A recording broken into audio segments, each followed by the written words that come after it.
Hey Reggie. Have you gotten your flu shot? No. I don't need one. What do you mean you don't need one?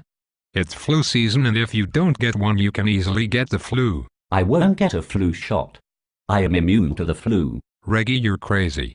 You cannot be immune to the flu. Well, I am.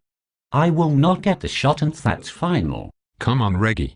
I'll drive you to Walgreens and even pay for the shot. I'm not getting in your disgusting car. Last time I rode with you I found a half-eaten cheeseburger wedged into my seat. Why are you avoiding the flu shot? You will stay healthy and not get sick. I told you, Ed. I'm immune to the flu. You are not immune. You can get it just like everyone else. You are wrong.